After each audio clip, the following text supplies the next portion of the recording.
Wholeness and welcome to this talk on the meditation of the four postures, a review and instructions, the AM session. So obviously, as always, I invite people to investigate all this for themselves. It's just my experience and from my study, and these are just frames of reference. You have to practice this and experiment for yourself and know these for yourself. And I encourage this experiment and practice with these. But more so even is I'm opening myself for questioning and criticism of all sorts. I mean, I obviously don't recommend that for everybody, but if I'm putting myself out here as a teacher or whatever, it can only benefit me and everybody else who's tuning into this and who puts any of this into practice. It helps me be accountable, and it'll increase the quality, hopefully. I mean, it obviously be better if there's constructive criticism, right? So that we're not wasting each other's time. So what I did is on Insight Timer, did the four main postures, sitting, standing, walking, and lying down. So these are, and I guess unless you're a yoga teacher, you're probably in one of these positions most of the day, right? Or in the ballpark of one of these postures. So why is this so difficult? What I heard about this practice, this basic practice, which is great because it doesn't really draw attention to ourselves so much, or you're not getting in conflict, and it's pretty basic. And so I wonder if so many people don't see the importance of these four main postures. But what really struck me is why is it so challenging and difficult to just when you're sitting, know you're sitting, having that in the forefront of consciousness. It seems common knowledge, but until I pointed that out, I really didn't have any idea that I was sitting compared to lying down, standing, or walking. So I invite you to check in throughout the day to just notice what main posture you're in, these four postures. Also, if there's any feedback of why people think this is so challenging to just sit and know you're sitting. There was one of Joseph Goldstein's teachers, I think his name was Murninderji, and he said, sit and know you're sitting and the whole Dharma will be opened up to you. Kind of the truth of the way things are. It's simple, but not easy, right? And so I chose to do these silent on Insight Timer because I tune in and I see so many great teachers, but I thought it would be original to just sit there and not talk, right? To just practice, let people have part of their own confusion and questioning like what's going on, some kind of novelty of, I've never seen anything like this. Why isn't he talking? Why is he just doing this? And so maybe that was part of the practice too, dealing with that unknown, because so many unknown things can happen while we're meditating too. And it becomes part of the practice, either just to set it aside and maybe come back to it later, or even incorporate that into meditation. And of course, music is a possibility in meditation. I personally don't meditate with too much music. When I do listen to music anymore, which used to be all in my 20s, it was a big part of my life, but now I just listen to instrumental things, and that can be its own meditation, just listening. So overall, I'll go into the kind of the formal practice of these, and then how they can be practiced in everyday life, or how I occasionally practice them in everyday life. Overall, it's switching from the cognitive part of the mind into the sensing part of the mind and body and whatever else is going on. And then there's our experience directly, and then there's our interpretation of our experience. So most of the times we're living in an interpretation of our experience instead of a direct knowing and sensing of our experience. Even when we put words and vocalize our experience, that's kind of our interpretation. It's helpful, right? We label it with perception. We give labels and language to what we've experienced. And sometimes it's difficult to suss out, well, that's not actually the actual experience. That's my explanation, my interpretation of it. So that's all we can, it's like the classic thing, the finger pointing to the moon. Well, don't mistake the actual finger pointing to the moon for the moon itself, right? Going through these individually for sitting, probably most people here will be familiar with a formal sitting practice. I'm not going to spend too much time on that one. There's this teacher, Ajahn Sucitto, and I put his link in the bottom. Ajahn means a teacher in Thai, I'm pretty sure. He invites this upright axis with the spinal column. So tuning into kind of where the spinal column is. And a lot of times the mind will go off and wander off if there's no place for it to be. So this is kind of a gross, not subtle thing that it can be. This awareness of the spinal column can be with us.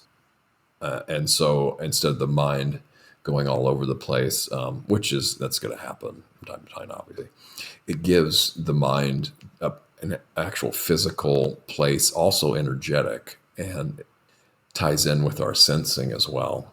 Recollecting that spinal column, that uprightness, and then recollecting our goodness as well, bringing in a centering quality to that upright axis. Also, like, we can reflect on what we've helped out with ourselves and others, kind of our practice, gratitude for whatever's arising, honesty, that we don't have to like whatever we're experiencing too. That's a form of goodness, being honest with ourselves and others. So just any of these great qualities, the heart qualities, kindness, compassion, rejoicing, and equanimity, all those can be recollected. And then the mind starts to unify and concentrate around those qualities kind of naturally when we just be mindful of those and bring those to mind.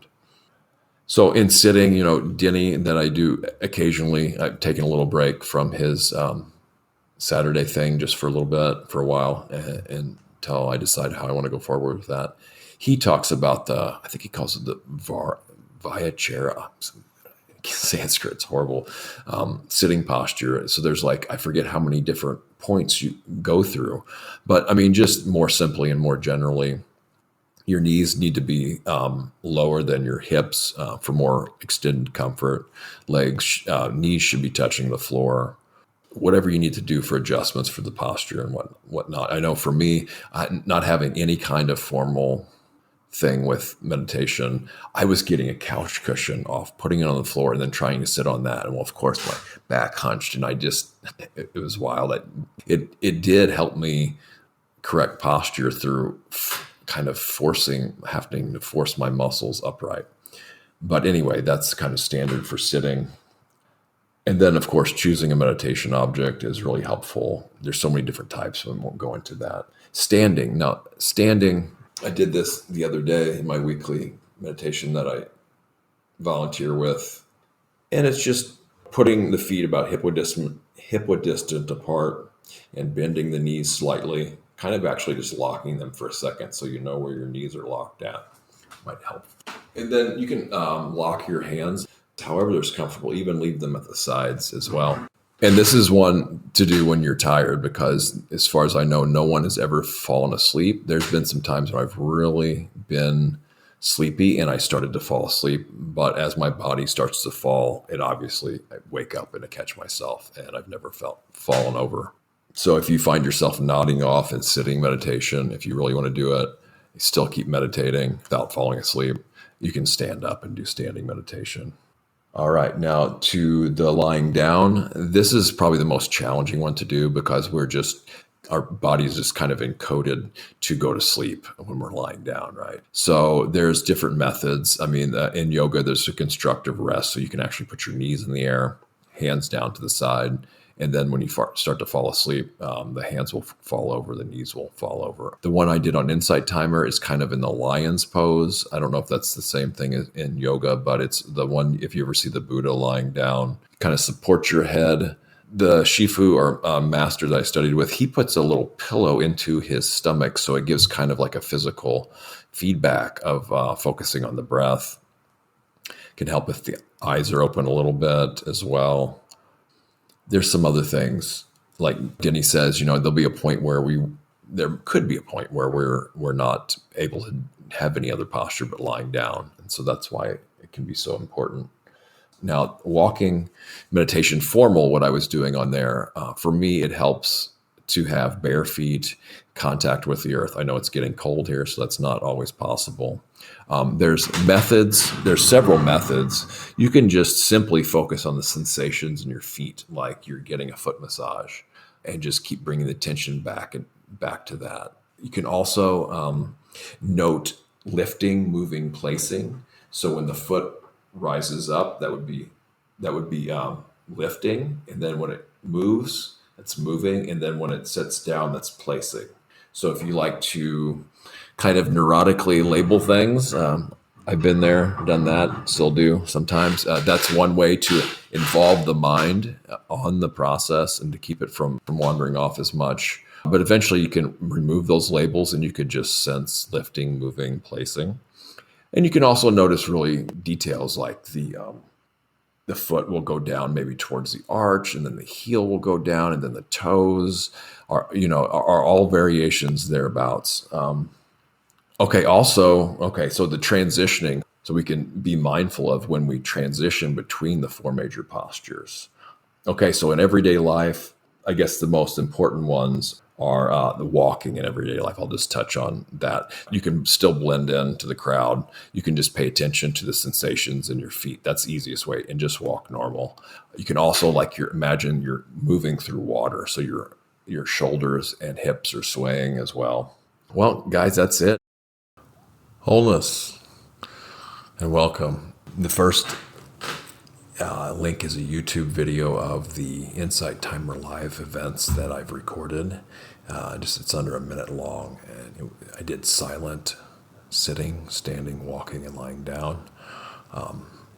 And during the walking meditation, a participant mentioned that she really liked it, but she would like more instructions. And since it was silent, I did not give those, obviously, then. So here we are now, and maybe I'll spend less time of an intro here, what I did than I did on the one this morning. I was going through these Insight Timer Live events, and I was like, well, nobody's quite done anything like I did that I know of. I mean, I don't watch all of them, obviously, or even hardly much of them at all, I guess. But I haven't seen anybody do a silent thing. I'm sure there's some, though, maybe. But anyway, so it was these four main postures, which are, we'll just jump right into it. These are what we're going to spend most of our time in, unless we're doing something like a yoga instructor, or I don't know, like you're a underwater diver.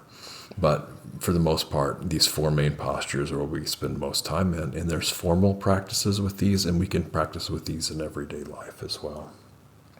So just quick before we dive in here, just want to know that I'm putting myself on, as a teacher here, so I invite criticism, actually, and I don't recommend everybody do that, obviously, but, if I'm putting myself out here in public, it helps me grow, it's quality control as well, and keeps me accountable. So, and then these are just my experiences in my study and my practices for a frame of reference for you guys. Obviously, I encourage you to experiment and practice and know these practices for yourself. So the main question I have with these four, simple things that we do every day, day in, day out, continuously pretty much, sitting, standing, walking, lying down, is why is it so difficult to know you're sitting when you're sitting? Like, until I mentioned that, I really wasn't aware that I was just actually sitting, because this is not something that's in the forefront of our awareness that often, as far as I know. I mean, please share your experience, but, and I still don't have a good answer for it. Why is it so challenging to, when you're standing, know you're standing, when you're walking, know you're walking, when you're lying down, know you're lying down? If I had to venture a guess, maybe I would say it's because people don't value just this simple bare awareness, but it's actually a really powerful practice. I think Joseph Goldstein's teacher, I mentioned this morning, Mrinendraji said, sit and know you're sitting, and the whole Dharma will open to you. And Dharma here meaning not just the teachings of the Buddha, but just reality itself. Kind of a provocative statement. Basically, I'm sure you're all familiar with sitting practice, formal sitting practice, meditation. So for all these postures, it's helpful, at least in my experience, to switch from the thinking mind to sensing. So anything I will say now is just kind of my attempt to explain in language what's actually going on in the experience. So it's sensing our experience.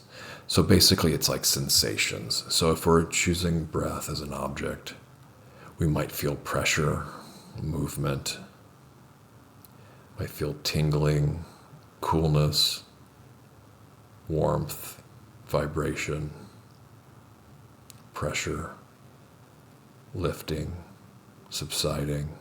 So all these are words, and obviously we can label these, but we don't have to. We can just feel them and experience them directly.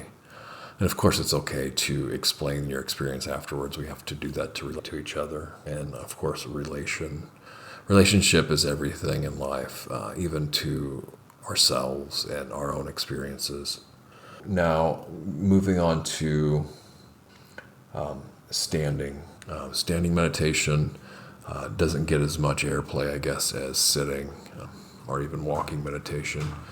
What it can do, though, is standing meditation will bring energy, like a fire type energy to your practice. So the instructions are basically sitting hip-widistant or feet hip-widistant apart, and then briefly locking your knees so you know where they lock, but you don't want to keep them locked while meditating. So slightly bent, and then rocking back and forth on the feet, side to side, to find a balance point. And then picking an object. You can either focus on the breath, or you can put pressure on the feet. Not pressure on the feet, I'm sorry. You can put the attention on the feet, so you can notice sensations in the feet. And then another way is to lock your hands, or they can be down to the side. And so what tends to happen, especially when you start a formal meditation practice standing, is it can be uncomfortable a little bit, and there's a tendency to want to move or readjust, and that can be done too. It's just noticing when the body wants to move and then readjust. Formal standing meditation, there's this teacher, Ajahn Sucitto. I put his link in here too, and find him really helpful. He talks about this upright axis, this in your spinal column. So some people call this the hara line or the central channel. And so the mind tends to go out if it doesn't have a place to be. So that's one place, especially since it's often associated with the nervous system.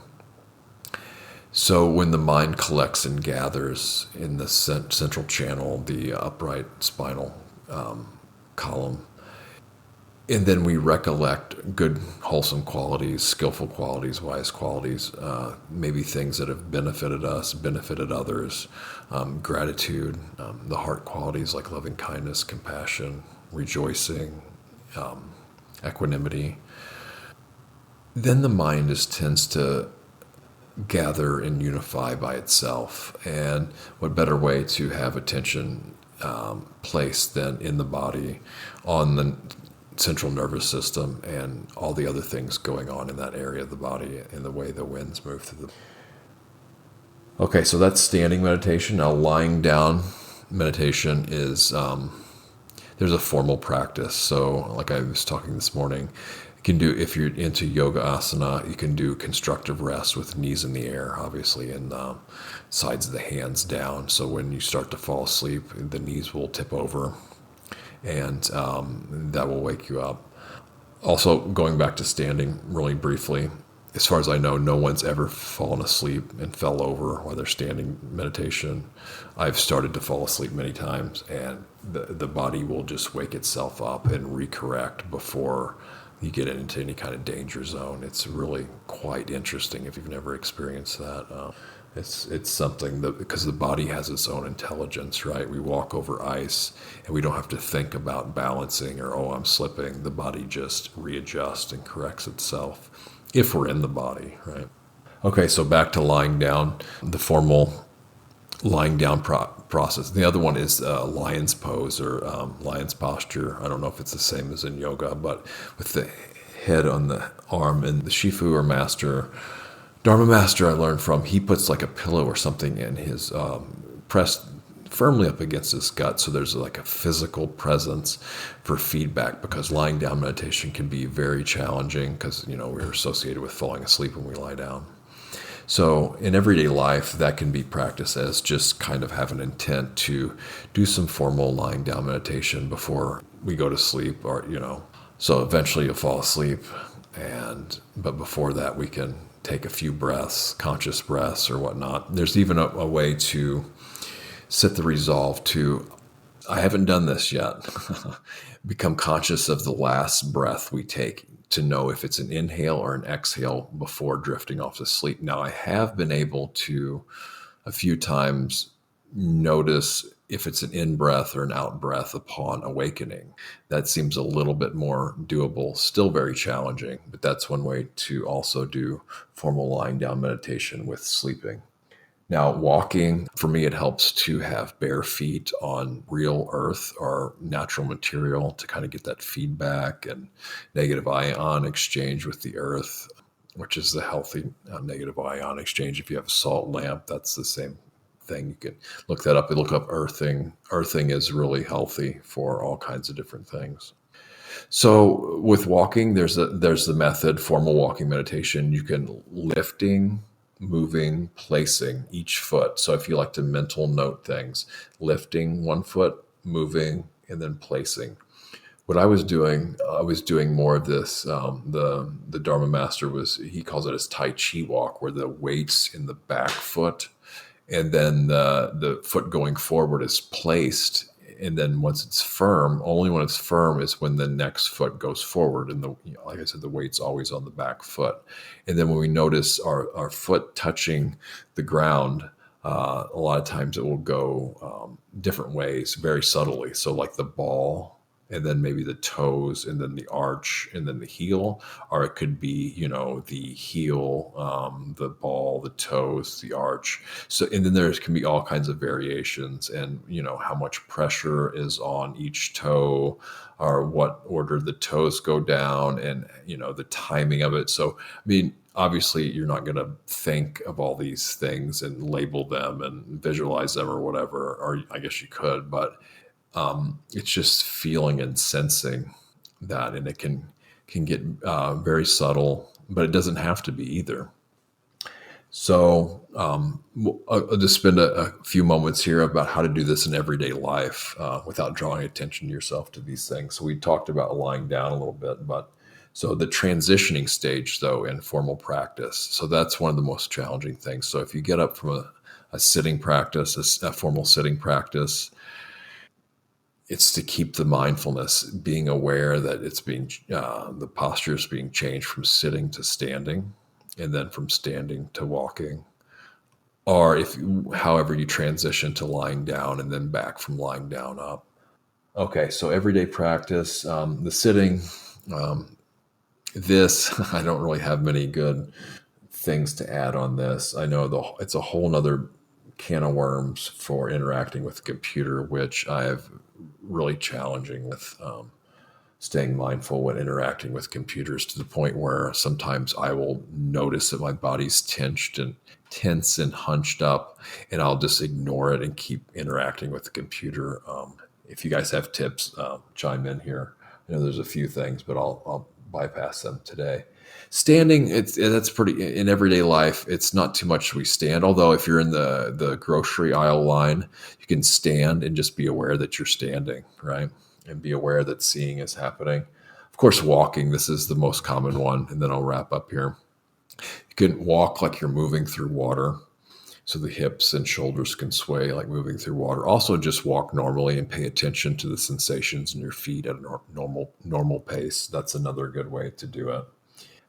Yes, and then this last one, it's one I'm working with here too, is the 32 parts of the body. Of course, there's more parts of the body, but if anybody's interested in that practice, going through systematically 32 parts of the body, it's 32parts.com. A little bit over time, I'm going to wrap this up. I appreciate everybody joining, and hopefully you got something out of this.